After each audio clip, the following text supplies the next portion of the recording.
Hey everybody, Danny Roddy. Thank you for clicking on this video. Thank you for liking this video. Thank you for commenting.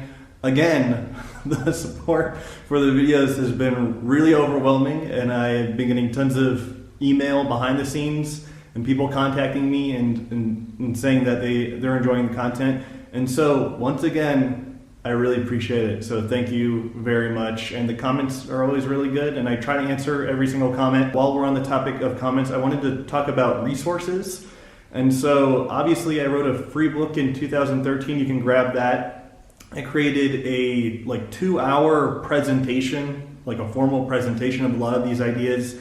That's called the male pattern baldness myth, or formerly Organizing the Panic. That's available on YouTube. And then I have a podcast, and most of the episodes are with my friend Georgie, and we talked about a broad range of topics, mostly stemming from Ray Peat's ideas about nutrition and physiology and health, and also Ray Peat's website, raypeat.com. And so there are many different resources that you can check out and explore if you're interested in these ideas. So just because something's not covered here doesn't mean it hasn't already been talked about.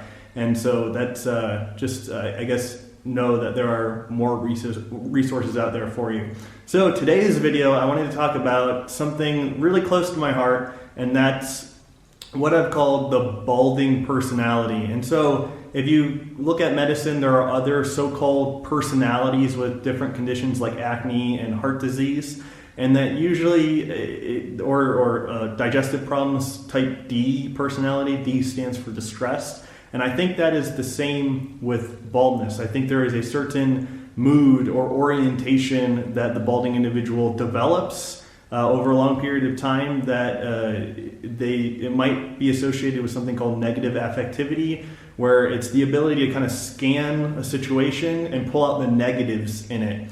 And so I didn't just cook this up. I experienced it when I first went to balding forums. So way back in the probably early 2000s, when I would visit regrowth.com or hair loss help, I was just struck by how negative the interactions were, how quickly threads deteriorated into just total name calling. And it wasn't like I had never been on a forum before. I know that definitely happens, but it seemed so prevalent on baldness forums. It seemed like people were extremely hostile. And if you came in there with maybe you were inquisitive and you weren't so sure about the mainstream view of things, because it clearly wasn't working for people, you'd just be shut down very quickly in a really harsh way. And so over time, when I started learning about stress, I was like, oh, this probably offers a good explanation for what I experienced on those baldness forums. The first paper that I came across that I think lent support to that idea was a 1950 paper, Saz et al., and the paper is called A Theory of Pathogenesis of Ordinary Human Baldness. And they say, in many pattern baldness patients, we encountered various types of fixed smiles, and in a few, rather striking characteristic expression best described as a toothy smile. Such rigid facial expressions are thought to reflect, psychologically speaking, defensive attitudes. Wilhelm Reich, in his book Character Analysis, pointed out what he called muscular armor as a frequently observed semantic reflection of character armor. Character armor reflects to the psychologic defense of neurotic personality, which serves as protection from feelings of insecurity and anxiety. I'm not an expert on Wilhelm Reich's work, but I tend to love almost everything he's written. And he talked about muscular armor, or anatomy reflecting the physiology. And so maybe somebody that's real rigid on the outside is having lots of issues physiologically related to stress. And so to talk about stress, we have to, I think, talk about the paradoxical nature of stress. So a lot of times you'll hear stress kind of thrown around, but it's kind of meaningless. Or somebody will say, well, I fasted for 72 hours or so, and I know that caused low blood sugar and a rise in adrenaline and cortisol, but I feel amazing. So sometimes it's hard to decipher what people are saying and how that relates to the concept, or Hans Selye's concept, of metabolic stress.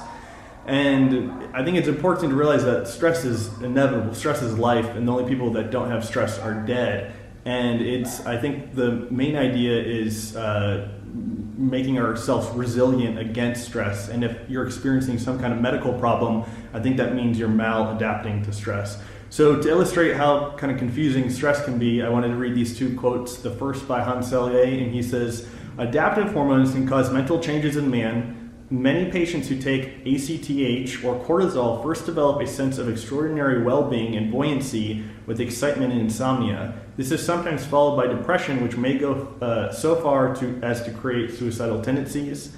And then Constance R. Martin in 1985, she says, "Glucocorticoids exert early influences on the brain that tend to elevate mood and increase the sense of well-being. Larger amounts can bring on temporary euphoria. However, the secondary effects include psychic depression. Patients with chronically elevated levels tend to have mood swings. They have been known to display bizarre behavior and to suffer hallucinations." Those are some things to look out for stress. Of course, I think objective measures like measuring the pulse rate and temperature are easier than sometimes the subjective things. So if the person has a chronically low body temperature or a chronically low pulse rate, I think that is suggestive of lower thyroid function, because the pulse rate is suggestive of the delivery of oxygen and nutrients to all the tissues, and that is heightened in any kind of stressful situation.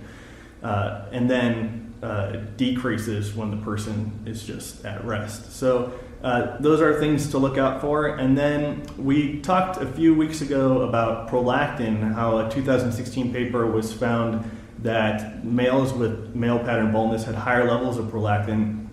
And prolactin, just like cortisol and adrenaline, is associated with mood disturbances. And so for women, they say hyperprolactinemia patients were significantly more hostile, depressed, and anxious, and had more feelings of inadequacy than family practice patients and non-patient employees. The authors recommend measuring the serum prolactin levels of women with depression, hostility, anxiety, and symptoms or signs suggestive of hyperprolactinemia.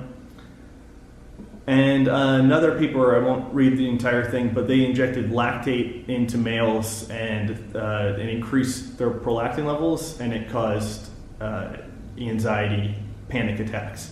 And so that is like when a low thyroid person produces less carbon dioxide, they're going to produce more lactic acid. It's going to increase the prolactin level. And one of prolactin's functions is to suppress the thyroid even more. So it's kind of like a vicious cycle that's pretty hard to break out of, to be honest. So you have to, I think it takes an extraordinary amount of effort, and which we'll actually talk about in a second or two.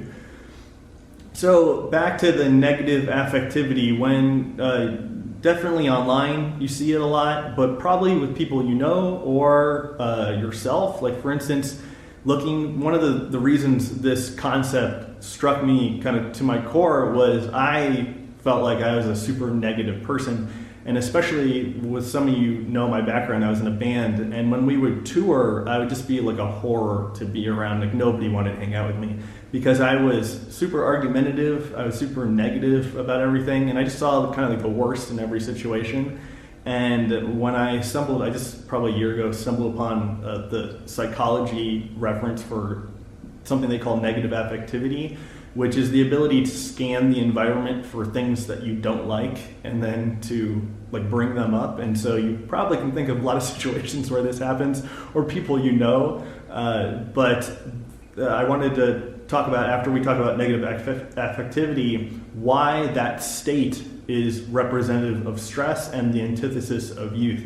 So let's talk about negative affectivity, what it is. They say, negative affectivity is a broad personality trait that refers to the stable tendency to experience negative emotions.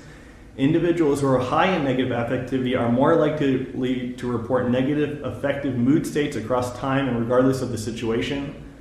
High negative affectivity individuals not only experience more feelings of dysphoria and tension, but have a negative view of self, report more somatic symptoms, and have an attention bias towards adverse stimuli. Overall, they seem to scan the world for signs of impending trouble. Tying it into physiology. Common denominator among the studies documenting increased cortisol to laboratory challenges appears to increase in negative affectivity. The relationship between negative affectivity and cortisol activity has been well documented in several studies using structured laboratory stressors such as public speaking and mental arithmetic and aversive stimulation, as well as in the psychiatric literature relating to alterations in cortisol in depressed patients.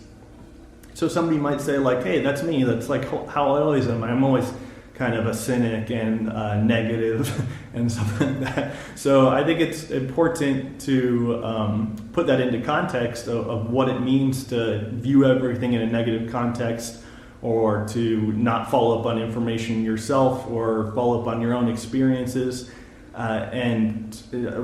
Somebody I thought encapsulated that pretty well was Carl Rogers, and he actually quotes Maslow, which is a pretty amazing combo.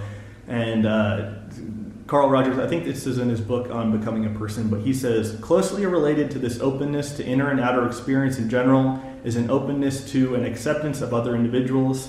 As a client moves towards being able to accept his own experience, he also moves towards the acceptance of experience of others. He values and appreciates both his own experience and that of others for what it is.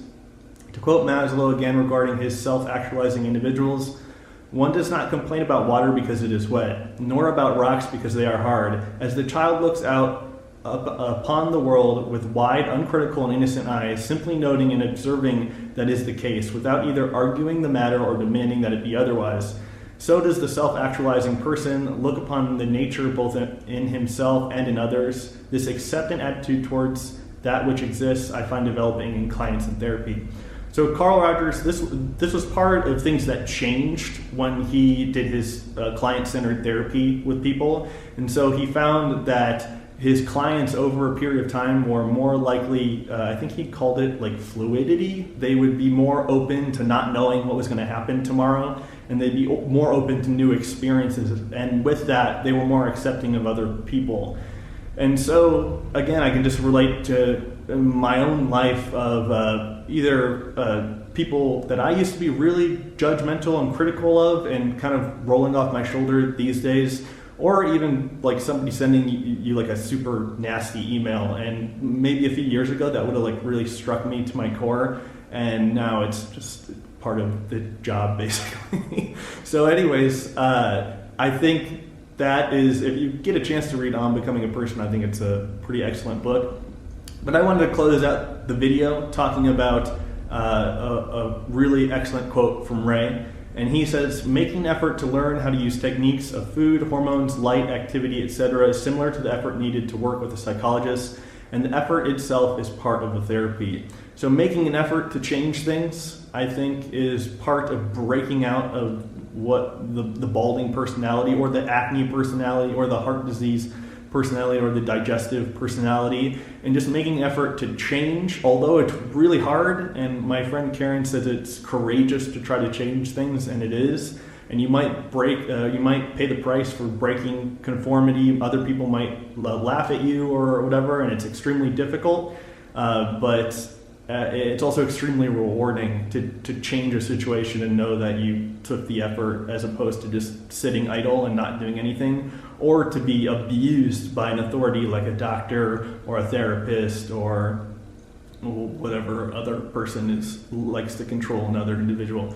So that are my simple thoughts on the matter. If you're interested in this topic, you might want to look up learned helplessness and its relation to serotonin and thyroid. We could talk about that, but this would be like an hour video. So definitely check those things out. And sincerely, I really appreciate you guys watching. Thank you for liking, commenting, subscribing. That always helps too. And check out those resources. I think anybody who's vaguely interested in this material will like those as well.